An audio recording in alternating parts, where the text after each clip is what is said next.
Pues nuevamente me presento, Jimena Cerur, yo soy residente de segundo año en neurocirugía y pues hoy vamos a continuar con nuestras revisiones que habíamos parado pues por diversos temas, pero hoy vamos a hablar entonces de las fístulas carotidocavernosas a propósito de un caso que tuvimos recientemente, pues la semana pasada con el doctor Rosero y decidimos pues entonces revisar pues nuevamente este tema. Entonces vamos a empezar específicamente con este caso. Este es un paciente de 27 años que teníamos o pues tenemos todavía acá hospitalizado. Él tuvo un accidente de tránsito, eso fue el 22 de mayo de este año, en calidad de conductor de motocicleta y tuvo un trauma craneoencefálico moderado asociado. Él llegó en un Glasgow de 11 de 15, no requirió pues ningún manejo quirúrgico por parte de neurocirugía. Sin embargo, pues dado la condición clínica de ingreso, pues el paciente se llevó pues a vigilancia en la unidad de cuidado intensivo. Aproximadamente entre los 3 y los 5 días posterior a su ingreso, se evidencia que el paciente inicia con una proptosis y quemosis del ojo derecho que fue progresando rápidamente pues, en la valoración clínica, y ante la sospecha de que estuviera cursando con una fístula carotidocavernosa, pues se decidió solicitar una falangiografía. La primera falangiografía que se realiza a este paciente es esta que se realiza el 2 de junio. Acá entonces lo que vemos es que tenía una fístula carotidocavernosa directa que tenía drenaje tanto a las venas oftálmicas superior e inferior, pero también tenía drenaje hacia el seno petroso, hacia el plexo pterigoideo y también hacia venas corticales, principalmente hacia la vena silviana de este lado. Entonces, pues ante la evidencia de esta fístula se decide realizar un manejo pues endovascular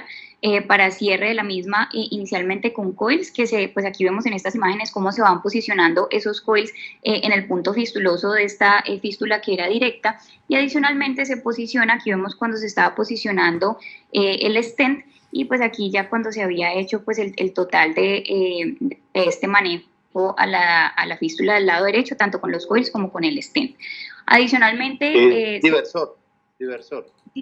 sí, perdón, sí. Adicionalmente, pues se evidencia que del lado contralateral, es decir, del lado izquierdo, también había una fístula carotidocavernosa directa. Sin embargo, pues por lo largo que había pues sido el procedimiento y el tiempo de irradiación, tanto pues para nosotros como para el paciente, se decidió pues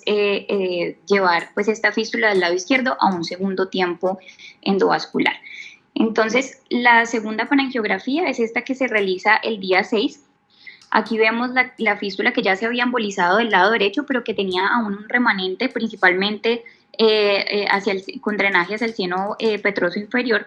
Y sin embargo, pues en este momento lo que pues se trata es la fístula que ya pues habíamos documentado del lado izquierdo, igualmente con coils y con un diversor de flujo, y pues aquí vemos que pues disminuyó considerablemente el flujo de la fístula de este lado.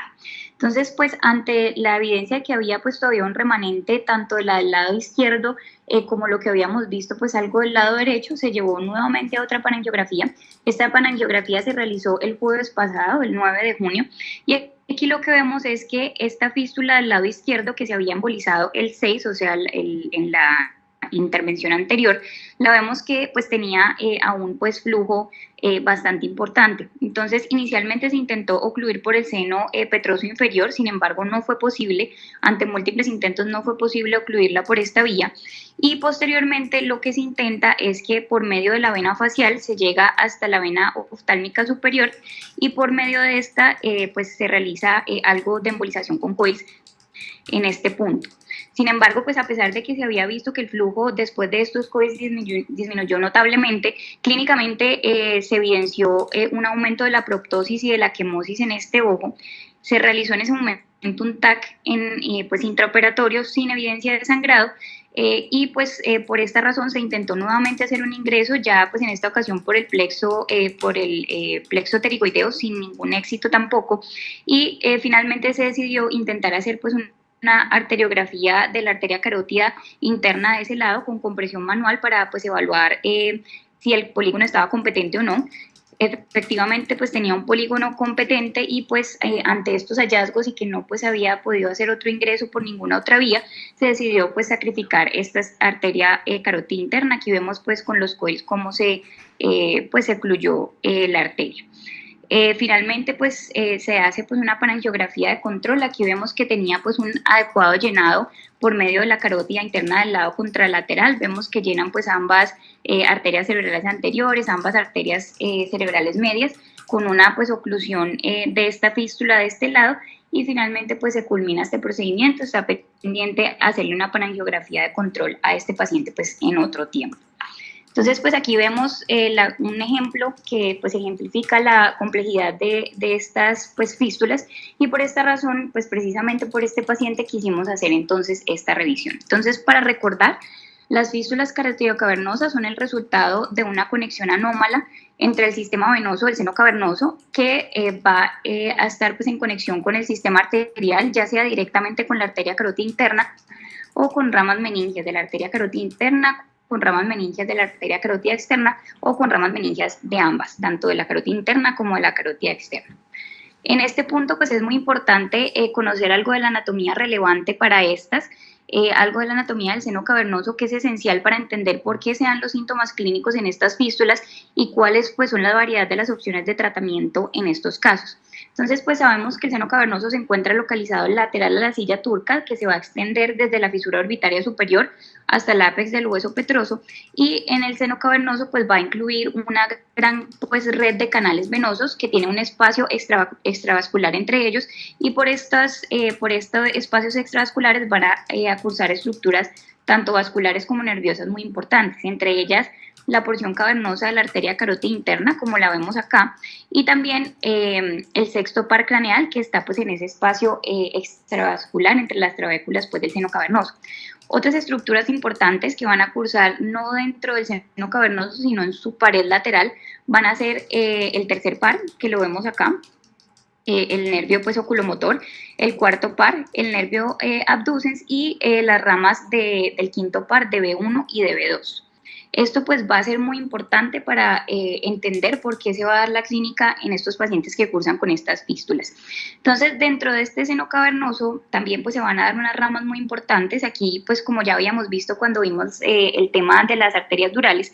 en la porción del seno cavernoso, la arteria carótida interna va a dar lugar al tronco meningohipoficiario, que es este que vemos acá, y este pues a su vez va a dar ramas importantes como la rama tentorial, la arteria hipoficiaria inferior y la arteria meningia dorsal, y menos frecuentemente pues otras arterias como el tronco inferolateral, las arterias capsulares de McConnell y la arteria meningia dorsal, que también pues las podemos ver aquí, la arteria tentorial y la arteria pues meningia dorsal hacia la parte de acá. Bueno, todas estas ramas entonces se van a anastomosar con otras ramas de la arteria carótida externa, y esto va a proveer pues circulación colateral, que va a pues, ser muy importante en el manejo de estas fístulas, pues una importancia clínica. Ya en cuanto al drenaje venoso del seno cavernoso, este va a incluir múltiples venas, entre ellas unas como como la vena oftálmica tanto superior como la vena oftálmica inferior, el plexo pterigoideo, que está por acá,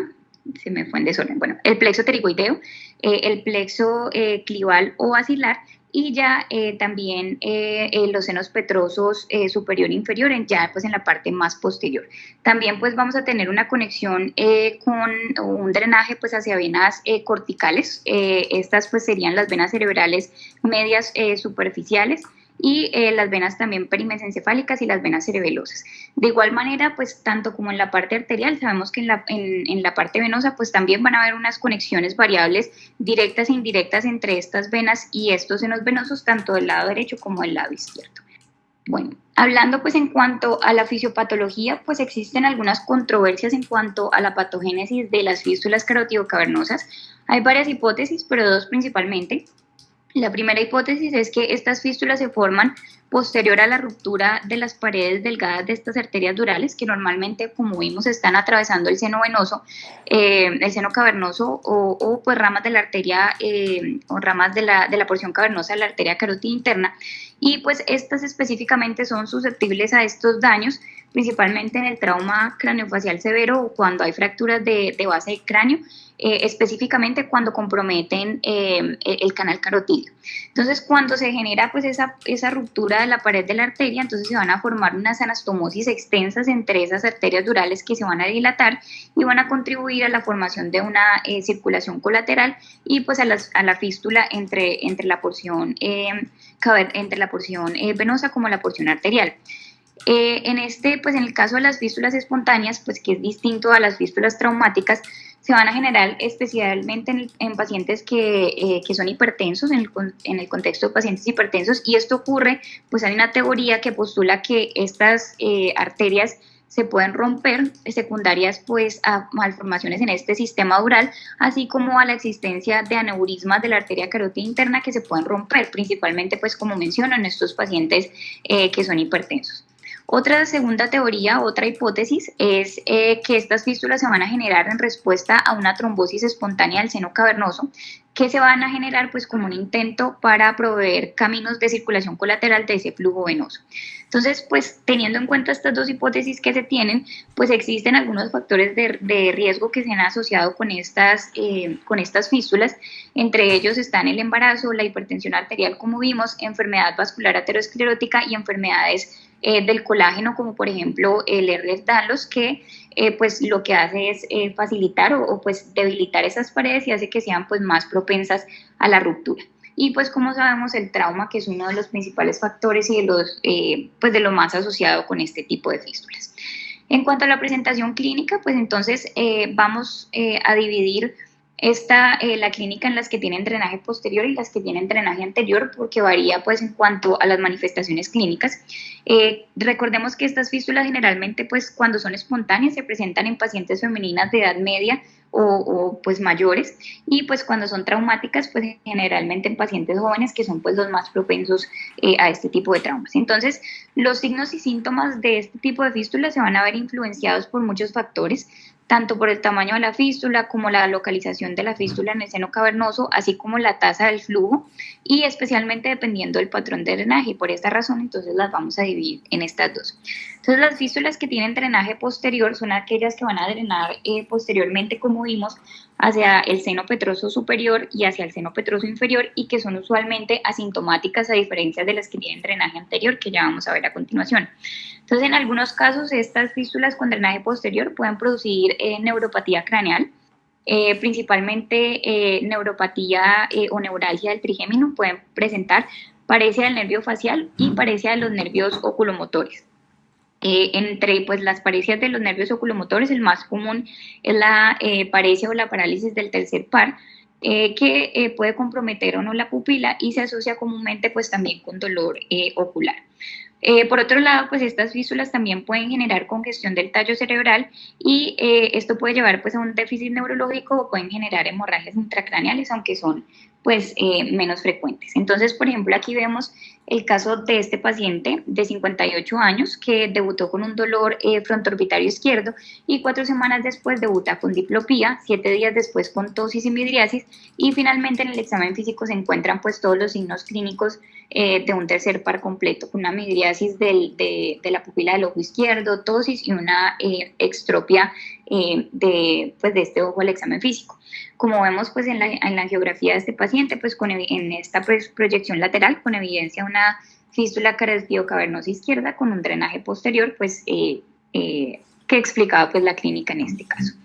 Bueno, entonces ahora hablando de las fístulas con drenaje anterior, estas pues son las que drenan hacia las venas anteriores, que ya vimos pues cuando hablamos un poco de la anatomía del drenaje venoso.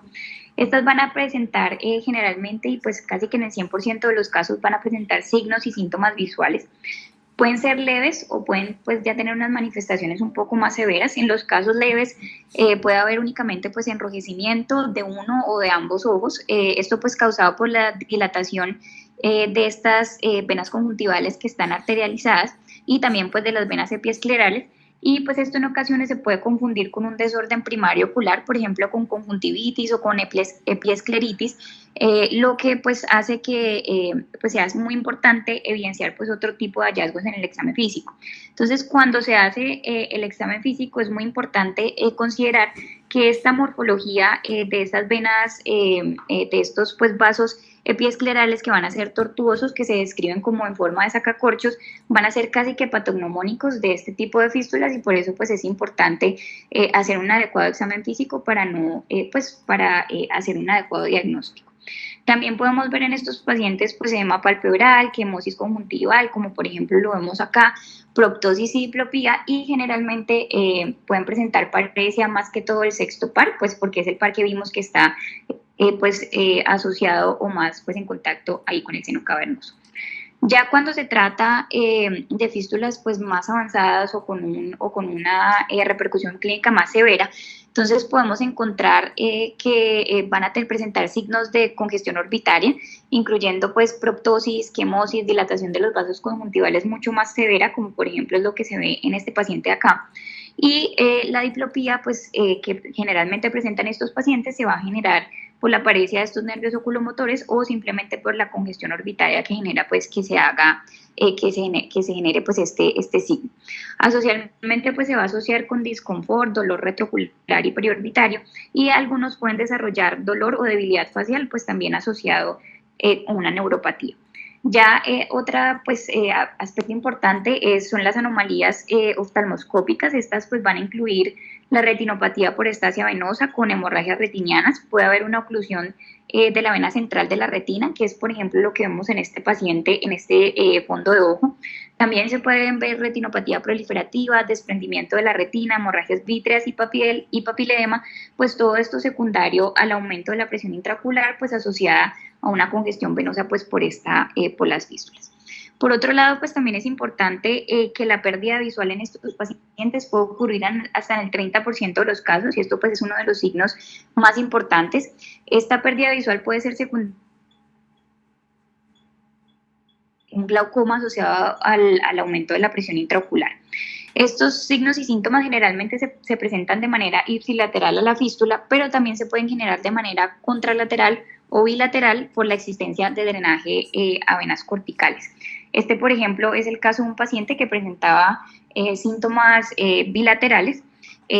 Aquí, pues, en la angiografía con evidencia de una fístula carótido cavernosa que drenaba pues hacia la vena oftálmica superior, que como lo vemos acá, y hacia varias venas corticales, y este drenaje venoso cortical pues nos explica por qué los síntomas o signos pueden a veces ser bilaterales con una fístula que es unilateral. Bueno, entonces aquí en esta tabla, para resumir pues algo de todos los hallazgos clínicos y los signos clínicos y cuál es la fisiopatología pues que los explica. No me voy a tener pues mucho en esto porque ya los explicamos, pero aquí para mencionar en cuanto a la frecuencia, pues que los signos más frecuentes son los hallazgos asociados pues con la parte orbitaria, que se presentan hasta en más del 50% de los casos, y otro tipo pues de signos o síntomas pueden ser hemorragia externa, como por ejemplo la otorragia, esto secundario a la ruptura de venas en el canal auditivo, o la epistaxis, que se puede ocasionar por drenaje en el seno esfenoidal, que genera pues una ruptura secundaria de este plexo. Se puede, pues es raro, pero se puede presentar hasta en el 3% de los casos. Otros pues de los hallazgos puede haber hemorragia intracraneana, hemorragia subaracnoidea, pues secundario a la hipertensión venosa por drenaje pues hacia venas corticales, que se puede presentar hasta en el 5% de los casos, y otro tipo pues de sintomatología como la cefalea, que se puede presentar hasta más del 30% de los pacientes, asociado pues a sangrado, a hipertensión venosa o pues a alteraciones ya de los pares craneales, principalmente del trigémino. Bueno, aquí pues otra consideración importante en este tipo de fístulas es que las tenemos que dividir entre cuáles son directas y cuáles son indirectas, y pues esto va a tener una repercusión bastante importante en cuanto pues a los métodos de tratamiento. Entonces, en cuanto pues a las fístulas directas, estas van a ser las más comunes, representan el 80% de los casos, y estas pues lo que van a tener es una comunicación directa entre la porción cavernosa de la arteria carótida interna y el seno cavernoso. Generalmente estas son lesiones de alto flujo, tienen muy baja probabilidad, pues no muy baja, pero sí baja probabilidad de resolución espontánea, y generalmente pues son lesiones que se generan por causas traumáticas secundarias a la ruptura de la pared de la arteria, pues como menciono, posterior a un evento traumático. Entonces en este punto pues es importante mencionar que esta ruptura traumática puede generarse por la colisión del vaso contra el mismo hueso que está fracturado, por fuerzas de estiramiento y cizallamiento contra la pared del vaso o porque hay un aumento de la presión intraluminar posterior a la compresión del vaso pues distal, secundario pues también a fracturas o pues al mismo trauma. También puede ocurrir por trauma penetrante, por eso pues esto explica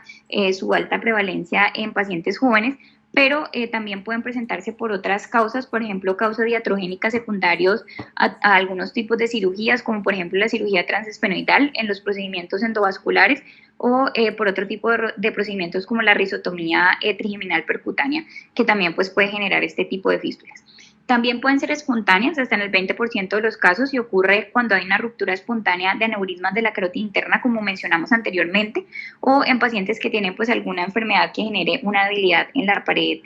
carotidia. Aquí, por ejemplo, vemos un ejemplo de una fístula directa en un hombre de 31 años que sufrió un accidente de tránsito y aquí lo que vemos, pues lo que se veía en la angiografía era una laceración en la porción anterior de la carótida interna izquierda asociada pues con esta fístula carotido-cavernosa que es directa. Bueno, entonces diferenciando estas con las indirectas se van a generar de ramas meningias de la arteria carótida interna o de la arteria carótida externa o de una combinación de ambas y ahorita pues vamos a ver estas cómo se clasifican pues según algunos criterios de clasificación. Estas van a tener por lo general bajo flujo y tienen una presentación clínica que es gradual, que se puede resolver espontáneamente en un 30 o un 50% de los casos. Recordemos esto pues que es bastante importante, que la presentación clínica es gradual a diferencia de las otras, de las directas que es súbita y en la mayoría de estas pues se van a generar espontáneamente pero también pueden ocurrir posterior a un trauma. Frecuentemente pues son alimentadas o están pues en relación a algunas arterias como las ramas de la arteria maxilar interna, la arteria meningia media, ramas del tronco meningohipoficiario pues del que hablamos cuando hablamos de la anatomía o de arterias capsulares. Generalmente pues el mecanismo de formación de estas fístulas indirectas se asocia con trombosis de pequeños vasos venosos o la trombosis parcial del seno cavernoso que va a llevar a un aumento de la presión en el seno cavernoso y esto pues finalmente genera la ruptura de la pared de esos vasos durales que se encuentran precisamente pues atravesando el seno cavernoso. Las que se generan secundarias a trauma se diferencian de las otras o de las espontáneas porque tienen aporte generalmente de un solo vaso y es un vaso pues único que está pues aportando a esa fístula y pues también es importante mencionar que pueden tener también aporte de ramas meningias contralaterales, pueden pues tener como ese doble aporte. Entonces aquí por ejemplo tenemos el ejemplo de un paciente que se presentaba con síntomas progresivos, en este caso tenía tinnitus y refería a visión borrosa. Y aquí lo que vemos es esta angiografía pues en una proyección frontal y en una proyección lateral con evidencia de la arteria carótida común, aquí pues la arteria carótida común izquierda y esta pues de la arteria carótida externa con un aporte de ramas meningias hacia esta fístula carotido-cavernosa que es pues indirecta precisamente porque es de ramas durales. Bueno, entonces aquí en esta tabla pues vemos nuevamente la diferencia entre las directas y las indirectas. Pues no nos vamos a detener en esto, pero pues para pues ejemplificar cómo son de diferentes tanto en cuanto pues a las características angiográficas como a su etiología, epidemiología, las características hemodinámicas, unas de alto flujo, la otra de bajo flujo, como también pues a sus características en cuanto a la presentación clínica y pues a los resultados que van a tener en cuanto pues a la evolución natural de estas fístulas. Bueno, entonces en cuanto a la clasificación, ya habiendo pues clarificado cuáles son directas y cuáles son indirectas, entonces estas las vamos a clasificar principalmente por el sistema arterial que está involucrado, ya sea si vienen de la arteria carótida interna o si vienen de ramas durales de este vaso o de la carótida externa. Entonces, según la clasificación de Barrow, vamos a encontrar 4 tipos, de la tipo A a la tipo B, donde la tipo A, entonces son fístulas directas, como mencionamos, se generan entre la arteria carótida interna directamente y el seno cavernoso, que son estas que vemos acá. La tipo B, que es una de las indirectas, que se generan por ramas meningias de la arteria carótida interna con el seno cavernoso. Las tipo C, que también son indirectas, que se van a generar por ramas meningias de la arteria carótida externa. Y las tipo D, que son también indirectas, que se van a generar por ramas meningias tanto de la carótida interna como de la carótida externa. Para pues, efectos prácticos, lo importante aquí es saber que las tipo A, que son las directas, tienen una forma de tratamiento completamente distintas a las tipo B, C y D, que todas estas pues, son indirectas y que se podrían agrupar pues, en un solo grupo. Bueno, existen también pues otras clasificaciones. Esta fue una clasificación que se propuso por Thomas en el 2015 y esta lo que quería pues era diferenciarlas basados en el drenaje venoso, que también pues tiene influencia, como vimos en la presentación clínica y en el manejo de los pacientes. Entonces aquí se dividieron estas fístulas en 5 tipos. El tipo 1, que son las que tienen drenaje venoso posterior o inferior únicamente. El tipo 2, que son las que tienen drenaje posterior e inferior y además de esto también tienen drenaje anterior. Las tipo 3, que son las que tienen drenaje venoso anterior únicamente. Las tipo 4, que son las que tienen drenaje venoso cortical retrógrado. Y las tipo 5, que son las fístulas directas, que son las mismas tipo A de la clasificación de Barrow. Entonces, por ejemplo, aquí vemos un paciente con una clasificación en este tipo de clasificación de Thomas tipo 4, que tenía pues una angiografía, aquí vemos en una fase arterial, aquí vemos en una fase venosa, con evidencia pues de una fístula carótido cavernosa con un drenaje venoso cortical retrógrado, que pues por esta razón entonces la clasificamos como un tipo 4. Esta clasificación pues no es la más usada, la más empleada es la de Barrow, pero pues también importante mencionarla. Bueno, entonces ahora hablando en cuanto al diagnóstico, sabemos pues que el gold estándar es la angiografía, sin embargo pues hay otros métodos de diagnóstico que nos pueden ayudar a orientar pues hacia el diagnóstico de las fístulas carotidocavernosas. Entonces, entre ellas está el Doppler transorbitario o el Doppler transcraneal, que es un método rápido que está fácilmente disponible, principalmente en pacientes, por ejemplo, que están en la UCI en el contexto pues, de un trauma. Y lo que podemos ver en este Doppler es un engrosamiento de la vena oftálmica superior con un aumento del flujo. Se puede también ver una disminución de las resistencias y asociado a esto un soplo orbitario pues que es bastante característico de estas fístulas. Esto pues es lo que vemos aquí en este Doppler. Aquí vemos pues el engrosamiento de la vena oftálmica superior que pues indica o pues sugiere que puede haber una fístula carotidocavernosa. Ya hablando de las imágenes por TAC o por resonancia, también pues se pueden evidenciar algunos signos que se pueden correlacionar con los síntomas del paciente. Entonces aquí, por ejemplo, podemos ver en estos pacientes que se puede ver por medio del TAC o la resonancia, proptosis, puede haber edema cerebral, las hemorragias intracraneales también se pueden descartar, pero pues también es muy importante que se puede ver un aumento de los músculos extraoculares, también engrosamiento de la vena oftálmica superior, como vemos por ejemplo en este caso de esta tomografía. También se puede ver dilatación de la vena facial, expansión del seno cavernoso ipsilateral, que es lo que se describe como un bulging o un engrosamiento pseudoaneurismático, y también se pueden ver la presencia de aneurismas venosos y engrosamiento de las venas corticales. También pues en el TAC se pueden ver las fracturas que están pues más frecuentemente asociadas con este tipo de fístulas. Aquí por ejemplo vemos esta resonancia donde se ve pues el engrosamiento de la vena oftálmica de este lado, pues algo aquí por ejemplo en esta también el engrosamiento de la vena, algo de engrosamiento de los músculos extraoculares asociado pues con algo de edema periorbitario. Y aquí, por ejemplo, que también pues es importante que también se puedan ver en imágenes de angiotac y angioresonancia, se pueden detectar estas fístulas principalmente cuando se encuentran en los segmentos 4 y 5 de la carótida interna. Y pues aquí vemos, por ejemplo, en esta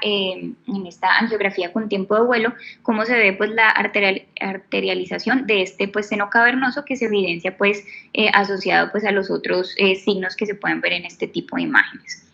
Bueno, finalmente, pues la angiografía con sustracción digital ya sabemos que es el gold estándar para el diagnóstico de las fístulas carotidocavernosas y no solo pues es el gold estándar, sino que es esencial para evaluar cuál es la angioarquitectura de la fístula y evaluar pues cuáles son las arterias afluentes para planear una posible intervención. Adicionalmente, la angiografía va a proveer información en cuanto a la velocidad del flujo, a si tiene pues, lesiones vasculares asociadas, para ver cuáles son las colaterales y cuáles pueden ser pues, las vías de tratamiento en el caso pues, de que requiera ser tratado. Este, por ejemplo, es el caso de un paciente, pues aquí vemos la angiografía en una proyección lateral que muestra una fístula carotidocavernosa indirecta que tenía pues, un drenaje hacia la vena oftálmica superior y hacia el seno petroso aquí pues ejemplificado pues con esta flecha. Entonces pues aquí vemos la importancia de hacer la angiografía en estos pacientes, pero pues que también tenemos otras opciones en cuanto pues al diagnóstico. Aquí también pues es importante mencionar que existen, ya pues habiendo visto los factores clínicos y algunos pues factores angiográficos, hay algunos de estos factores que nos indican cuáles fístulas se consideran letales o de alto riesgo y que requieren un manejo emergente agresivo. Entre ellos, pues en cuanto a las hallazgos angiográficos, entonces, por ejemplo, cuando encontramos pseudoneurismas o cuando encontramos dilataciones parciales de estos senos cavernosos, requieren pues un manejo urgente por el riesgo de hemorragia subaracnoidea. Cuando vemos drenaje venoso cortical por el riesgo de infarto venoso hemorrágico, o cuando vemos trombosis de senos o trombosis distales a la fístula, pues también por el riesgo de infarto venoso hemorrágico. En cuanto pues a los factores clínicos que nos indican que el paciente pueda requerir pues una angiografía urgente, entonces serían pacientes que se presentan con epistaxis o con otorragia, porque pues estas hemorragias externas pueden ser secundarias a la hipertensión venosa o por pseudoneurismas variciales pues asociados a esa misma hipertensión. Cuando se presentan con diplopía o con cefalea, a pesar de que son muchos de los pacientes, pero pues esto nos indica que hay un aumento de la presión intracraneal pues por drenaje venoso asociado pues a hipertensión. También cuando se presentan con una proptosis rápidamente progresiva o con una disminución rápidamente progresiva de la agudeza visual, porque puede haber obstrucción del flujo venoso hacia la órbita, o cuando se presentan con eventos isquémicos o eventos isquémicos transitorios, porque pues puede haber una isquemia cerebral asociada a una disregulación del flujo, secundario pues a la fístula. Bueno, en cuanto pues a la historia natural de estas fístulas, entonces pues la mortalidad en algunos artículos pues mencionan que la mortalidad no es mayor a la de la población general, porque pues usualmente esta patología afecta únicamente pues la parte visual y pues por eso es que generalmente pues puede haber urgencia. Sin embargo, pues en algunos otros reportes pues hablan de que puede haber hemorragias intracraneanas hasta en el 5% de los pacientes, lo cual pues hace que en algunos casos pues pueda tener un aumento en la mortalidad. Sin embargo, pues sin importar el tipo de drenaje que tenga, ya sea anterior o posterior, hasta en el 20 o 50% de los casos estas fístulas pueden resolver espontáneamente, principalmente las fístulas indirectas que tienen bajo flujo, y pues en algunos casos la resolución de los signos y los síntomas empieza en los próximos días a semanas posterior al desarrollo pues de la sintomatología, pero en otros pues este proceso de resolución espontánea puede tomar incluso meses o años. Este, por ejemplo, pues es el caso de una paciente que tenía pues una fístula cardiocavernosa izquierda con una paresia pues evidente del sexto par, que tuvo pues una resolución espontánea de los síntomas, y esto pues puede ocurrir en gran cantidad de los casos.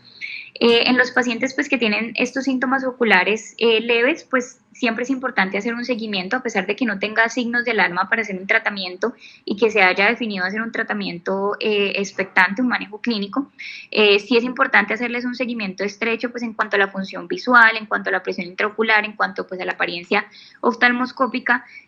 ya que pues los pacientes pueden presentar un deterioro clínico en el seguimiento, y cuando se presenta un deterioro clínico se tiene que mirar si es un aumento del flujo de la fístula o porque se ha generado una trombosis de la vena oftálmica superior. Cuando se genera pues un aumento del flujo de la fístula, pues esto indica muy probablemente que hay que hacer pues algún tratamiento. Sin embargo, cuando se presenta una trombosis de la vena oftálmica en estos pacientes, pues inicialmente hay un empeoramiento y luego hay mejoría posterior a unas semanas. Entonces aquí, por ejemplo, voy a mostrar este caso de este paciente que tenía también pues una fístula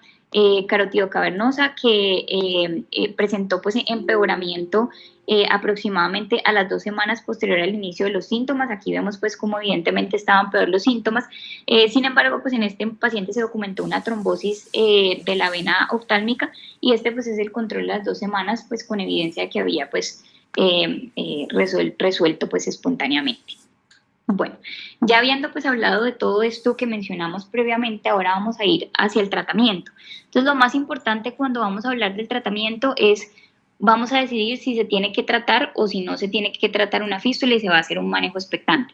Respecto a esto, pues no hay unos criterios bien definidos, hay pues varios criterios definidos por varios autores. Entonces, pues esta decisión se va a ver influenciada por la severidad de los síntomas clínicos, por las características angiográficas de la fístula y dependiendo pues del riesgo de morbimortalidad que presenten, pues secundario a estas características. Entonces, algunos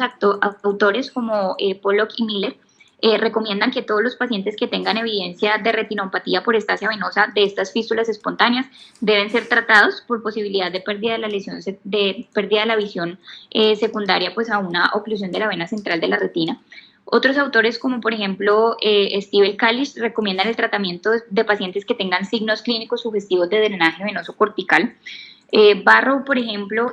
propone que las fístulas espontáneas se deben tratar cuando hay una disminución de la visión, diplopía, cefalea severa o un soplo que no mejora, o una proptosis maligna con queratitis por exposición, como fue pues, en el caso de nuestro paciente que presenté pues, al inicio de la charla. Otros autores, como por ejemplo Halbach, propuso el tratamiento urgente en pacientes que presentaban pérdida progresiva de la visión y un empeoramiento progresivo de la proptosis, y reportó algunos hallazgos angiográficos asociados con mayor mortalidad, entre ellos pseudaneurismas, varices del seno cavernoso con extensión al espacio subaracnoideo, drenaje venoso cortical y trombosis venosa distal como criterios pues para tratar estos pacientes. Entonces pues estos son algunos de los criterios que se emplean para saber cuándo se debe tratar un paciente y cuándo no. Sin embargo, pues también podemos en muchos casos hacer un manejo conservador o tenemos otras opciones de tratamiento como por ejemplo la radiocirugía y la cirugía abierta. En cuanto pues a la meta del tratamiento, pues siempre es restaurar el flujo normal y ocluir la fístula, esto pues ya sea que se resuelva de manera espontánea o por medio pues de los otros métodos de los que vamos a hablar. Entonces, en cuanto al manejo conservador, este se va a reservar para pacientes que tengan fístulas de bajo flujo, principalmente son fístulas indirectas, que no tengan indicaciones de manejo emergente, que fueron las que vimos pues cuando mencioné la tabla de cuáles eran los aspectos clínicos y angiográficos que denotaban que el paciente requería pues una intervención emergente. Y pues antes esto pues ya es, digamos que no se usa mucho, pero antes se empleaba la compresión manual externa para una resolución pues más rápida de las fístulas. Sin embargo, pues esto ya no se emplea. En cuanto pues a la radiocirugía, se puede emplear sola o en combinación con la terapia endovascular, que ya vamos a ver pues que es el gol estándar para el tratamiento. Esta se va a realizar exitosamente en fístulas indirectas que tienen bajo flujo. Tiene pues una alta tasa de éxito, sin embargo, pues digamos que tarda pues entre unos 8 a 22 meses en su oclusión, y por esta razón no se utiliza pues en pacientes que tengan signos de alarma. Tiene pues una buena tasa de éxito entre el 75 y el 91% cuando se emplea sola, y aún mayor cuando se emplea en combinación pues con otras estrategias. Ya en cuanto pues a la cirugía abierta, se emplea en casos en que la terapia endovascular no haya sido exitosa o no sea posible por alguna razón. Existen múltiples técnicas quirúrgicas para el manejo de estas fístulas, entre ellas el clipaje del punto fistuloso, la sutura o el trapping de la fístula, el empaquetamiento del seno cavernoso pues en caso de fístulas indirectas, o también el cierre de la fístula con fascia, con pegantes, o la ligadura de la arteria carótida interna, pues ya pues en eventos pues ya como última opción, por digámoslo así. En cuanto pues a las complicaciones reportadas, pues se pueden presentar parálisis de pares craneales, hipoestesia trigeminal, hemiparesia, pues asociadas a las técnicas quirúrgicas, y pues por estos riesgos de complicaciones, pues digamos que no es la opción, la primera elección pues en este tipo de pacientes. Entonces aquí en esta tabla vemos cuáles son las indicaciones, contraindicaciones y las complicaciones asociadas a este tipo de procedimientos, tanto al manejo conservador como la cirugía y radiocirugía que ya vimos anteriormente. Y pues aquí pues es básicamente lo que ya mencionamos, pero pues aquí también como para hacer énfasis en que los de manejo conservador generalmente son fístulas indirectas de bajo flujo que no tienen pues signos ominosos y que no requieren un tratamiento pues urgente. Bueno, y ya por último entonces vamos a hablar del manejo endovascular. Es importante pues que con los últimos avances de la tecnología en el manejo endovascular ahora existen múltiples opciones de tratamiento para estas fístulas, y gracias a esto pues el manejo endovascular se ha convertido en la primera opción de tratamiento cuando pues no hay cuando hay una falla o cuando hay contraindicación para manejo conservador. Entonces el manejo como mencionamos de las fístulas directas e indirectas varía de manera bastante importante, y el tipo de tratamiento de elección pues varía dependiendo del tipo de la fístula, de la anatomía de la fístula y del tamaño del defecto arterial pues que se presente. Entonces las fístulas indirectas, como ya arteria carótida interna, entonces pues estas van a tener un tipo de tratamiento distinto al de las indirectas, y el objetivo en este caso es ocluir el desgarro en la arteria y pues en el seno venoso, preservando siempre pues la permeabilidad de la arteria en cuanto sea posible. Esta meta entonces se puede lograr mediante la obliteración transarterial de la fístula con un balón desprendible, por ejemplo, o transarterial o transvenosa mediante la obliteración del seno cavernoso ipsilateral, ya sea con coils o con otros materiales de embolización, o con la liberación pues, de stents o de diversores a lo largo de la fístula. Rara vez pues este defecto pues en la arteria es demasiado grande para tener que sacrificar la arteria o realizar un trapping, pero pues en algunas ocasiones pues la obliteración de la arteria carótida interna pues es uno pues, de los métodos de tratamiento de las fístulas directas. En cuanto a las fístulas indirectas, pues como ya sabemos que consisten en shunts arteriovenosos de pequeñas ramas menillas, la meta en el tratamiento de estos pacientes es interrumpir esas comunicaciones fistulosas y disminuir la presión del seno cavernoso, y esto se puede lograr mediante la oclusión de las ramas arteriales, ocluyendo la fístula ya sea por vía transarterial o ocluyendo el seno cavernoso que rodea pues estas comunicaciones vía transvenosa. Entonces vamos a hablar de pues cada una de ellas. Primero vamos a hablar del tratamiento de las fístulas directas, entonces vamos a empezar con la oclusión con balón desmontable. Vamos a mencionar lo que pues, es una técnica que ya casi no se usa, pero se describió por primera vez en el 71. Más o menos en esta época fue cuando se describió pues, el primer caso exitoso de una fístula directa tratada pues, con este tipo de método, y pues se utilizó, o lo que se utiliza es un balón de silicona desmontable con preservación del flujo de la arteria carótida interna. Normalmente pues los vasos durales que son de pequeño calibre no permiten la inserción de un balón, pero pues en las fístulas tipo A, que son las directas, que tienen pues un defecto grande, sí se permite la oclusión transarterial con este balón, preservando pues el flujo de la arteria. Entonces, ¿cómo es la técnica de este dispositivo? Pues la idea es realizar un acceso transfemoral hacia la arteria carótida común proximal. Después se avanza un catéter pues, con el balón desinflado hacia la porción distal de la guía, y mediante un roadmap entonces se posiciona ese balón en la posición deseada, pues llevándolo hasta donde está el defecto, pues en la arteria, y se infla pues hasta alcanzar un volumen que sea mayor al orificio de la fístula, para evitar pues que haya un prolapso retrógrado hacia la arteria carótida interna, y ahí es donde se desmonta. Entonces pues este procedimiento tiene múltiples desventajas. Entre ellas pues que el defecto tiene que ser suficientemente grande para permitir que se acomode el balón, pero suficientemente pequeño para que no genere pues una obstrucción del flujo de la arteria. Tiene pues otras complicaciones asociadas a la migración del balón al flujo venoso contralateral, y pues otras complicaciones por las cuales pues esta técnica ha caído en desuso. Sin embargo, pues aquí tenemos el caso de un paciente que tenía una fístula carótido-cavernosa directa. Aquí vemos pues cómo en esta angiografía con fase arterial temprana mostraba pues el desgarro en la pared del segmento cavernoso de la carótida interna. Aquí vemos en esta pues visión lateral en una fase arterial ya tardía cómo pues tenía un marcado llenado del seno cavernoso y del seno petroso inferior con una pues fístula directa de alto flujo, y finalmente aquí pues la angiografía posterior a desprender el balón en el seno cavernoso con una oclusión completa de la fístula, que aquí pues se ve un poco mejor. Sin embargo, pues como menciono, esta técnica ha caído pues en desuso. En cuanto a los coils o la embolización transarterial o con coils y con otros materiales de embolización, es uno de los tratamientos de elección es el tratamiento de elección en estos pacientes con fístulas directas de alto flujo, y pues esto se puede lograr de manera similar a lo que se realiza pues en la embolización de las aneurismas, ya sea con coils de platino desprendibles o con agentes líquidos embolizantes como por ejemplo el NBSA y el Evo, que después han sido los que actualmente pues se están utilizando más, principalmente pues el Onyx. La técnica estándar entonces va a consistir en posicionar un catéter guía en la porción cervical de la carótida interna, luego un microcatéter se va a pasar o se va a avanzar hasta el segmento cavernoso, y por medio del desgarro de la arteria se llega al seno cavernoso para posicionar el material de embolización en el seno cavernoso, ya sea los coils o ya sea pues el material de embolización que se vaya a emplear. En ocasiones esta técnica se puede utilizar en combinación con un stent, con la ayuda de un stent, sobre la arteria pues que está desgarrada, para evitar pues que el material de embolización vaya pues hacia la circulación arterial y que pues se puedan generar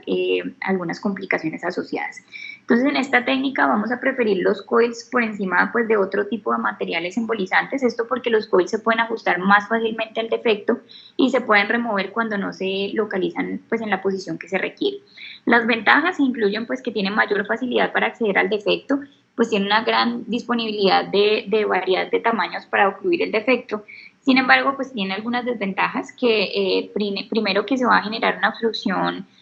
gradual de la fístula, esto pues durante el procedimiento, y que en ocasiones requiere de otros procedimientos para una oclusión completa, pues sin embargo pues en muchos de ellos se puede hacer en un solo tiempo. Y pues las complicaciones ya van a incluir tromboembolismos, compromiso de la arteria carótida interna por una masa de Coes, disección de la arteria, pues entre otros que no pues son muy frecuentes. Entonces, por ejemplo, aquí vemos el caso de este paciente que tiene pues aquí en esta resonancia en un T2 axial con una vena oftálmica superior pues que se encontraba dilatada, pues algo de edema de los tejidos blandos de este lado. En esta angiografía lateral, entonces podemos ver la extravasación del medio de contraste por un desgarro que se estaba presentando en el segmento cavernoso de la carótida interna y que llenaba pues hacia el seno cavernoso y hacia la vena oftálmica tanto superior como inferior. Aquí pues la fluoroscopia donde se estaba posicionando un stent, inicialmente pues a lo largo de la arteria pues que está desgarrada, aún pues con algo de extravasación del medio de contraste, y pues aquí vemos cómo se estaba posicionando por medio del microcatéter los coils, y aquí finalmente pues, perdón, aquí por medio del microcatéter los coils, y aquí vemos pues cómo se hace la oclusión completa, combinación pues de ambas terapias, pero pues aquí vemos pues el material de embolización con los coils. Bueno, la siguiente técnica pues son los injertos de stent cubiertos, que estos pues digamos que han tenido pues un avance bastante importante en los últimos años, los cuales pues pueden ser muy útiles para la obliteración inmediata de estas fístulas directas y además pues preservan la patencia de la arteria carótida interna. Adicionalmente, con este tipo de dispositivos se va a reducir el riesgo de accidentes isquémicos y pues como mencionamos pues se preserva la arteria y se reduce el riesgo pues de otros accidentes y se cierra pues el sitio de la fístula. Sus desventajas técnicas pues ya van a ser la limitada flexibilidad longitudinal de estos stents, lo que hace pues difícil a veces navegarlo cuando las arterias son muy tortuosas y pueden generar algo de vasoespasmo o irritación de las paredes de los vasos cuando se pasan. Otras complicaciones incluyen pues la presencia de fugas o cuando se ocluyen arterias perforantes cuando se pone el stent, o disección y ruptura de los vasos. Entonces aquí, por ejemplo, este es un paciente de 52 años que presentaba un adenoma hipoficiario y que pues secundario a esto fue llevado a una cirugía transesfenoidal. Durante la cirugía tuvo una ruptura o un desgarro de la arteria carótida interna con un sangrado masivo. Entonces aquí vemos en esta imagen de T1 contrastado cómo se veía pues esa hipodensidad asociada, pues asociado consistente con el adenoma. Aquí pues en esta angiografía que se hizo de urgencia se evidenciaba un defecto en la pared anteromedial de la arteria carótida interna derecha con una fístula carótido cavernosa asociada. Aquí vemos pues el posicionamiento de ese stent para cerrar el defecto de la pared del vaso y posterior pues al procedimiento con obliteración completa de la fístula, sin embargo pues algo de estenosis en el segmento.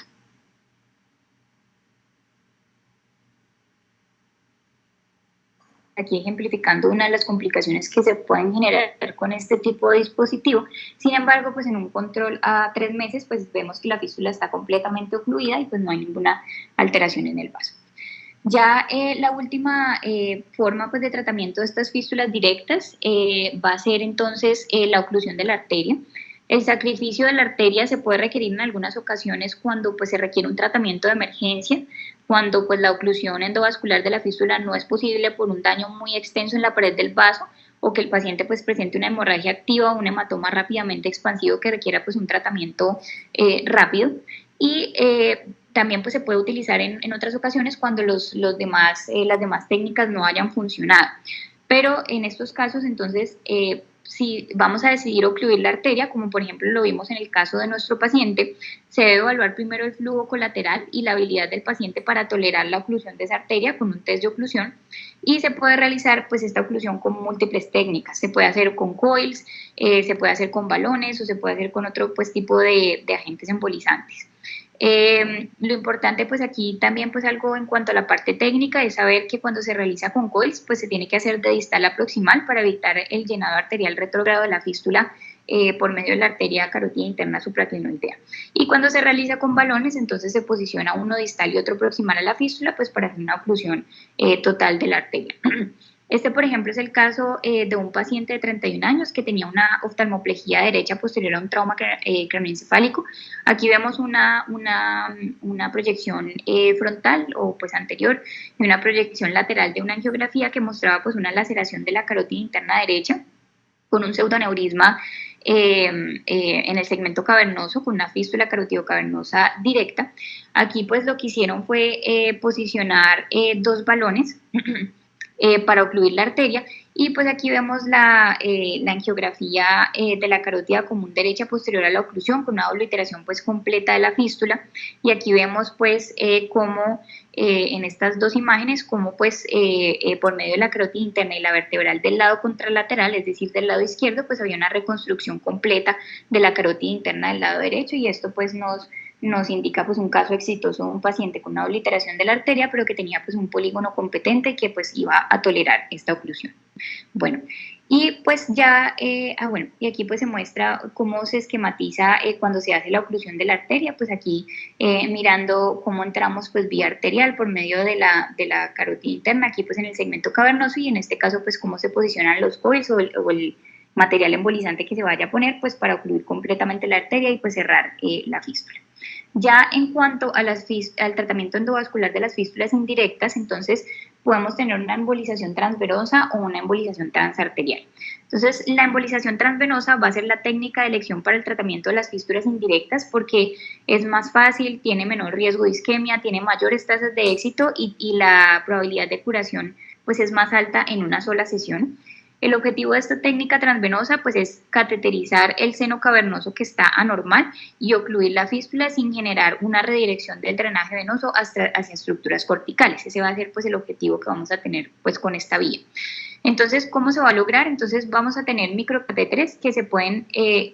para acceder al seno cavernoso por múltiples rutas. Entonces aquí vemos en esta imagen todas las rutas posibles para llegar hasta el seno cavernoso, pues vía venosa. La más comúnmente empleada es mediante el seno petroso inferior por medio de la vena yugular interna, lo cual se logra hasta un 99% de los pacientes, entonces este pues es la vía de elección, pero también se puede alcanzar mediante la vena oftálmica superior, como vimos en el caso de nuestro paciente, cuando no es posible pues por vía del seno petroso inferior. Y esto pues por medio de la vena facial o con una punción directa transorbitaria hacia pues las venas oftálmicas superior e inferior para acceder pues al seno cavernoso. También puede obtenerse pues un acceso quirúrgico a la vena oftálmica superior, a la vena cerebral media superficial o al seno esfenoparietal, que llevan pues finalmente al seno cavernoso. Sin embargo, pues estos tipos de accesos pues es más difícil que las vías pues que estamos mencionando. Una vez entonces llegamos al seno cavernoso, también podemos emplear múltiples agentes para la embolización, entre ellos coils, el Onix, el Evo, que pueden pues emplearse por separado o en combinación para hacer un cierre pues de las ramas que estén pues generando la fístula. Y este pues es un ejemplo de cómo pues se puede llegar vía transvenosa hacia la fístula. Aquí por ejemplo vemos que podemos llegar por medio de la vena yugular hacia el seno petroso inferior y hacia el seno cavernoso, o ya sea pues por la vía anterior por medio de la vena facial llegando a la vena oftálmica superior y pues por medio de esta vena oftálmica pues llegar hacia la fístula y hacia el seno cavernoso. Este, por ejemplo, es un paciente, un ejemplo de un paciente con una fístula carotidocavernosa indirecta. Aquí podemos ver en esta resonancia en el T2 axial que pues presentaba todos los signos clínicos de la fístula, la proptosis del ojo, el engrosamiento de la grasa intraconal y de los músculos extraoculares que vemos acá. En esta pues angiografía en proyección lateral de la arteria carótida común, pues vemos un llenado del seno cavernoso y de la vena oftálmica por ramas de la arteria maxilar interna y de la carótida interna, que tenía pues un pequeño aneurisma cavernoso. Aquí vemos pues cómo se posiciona un balón en la porción proximal de la carótida interna izquierda, que es lo que vemos acá,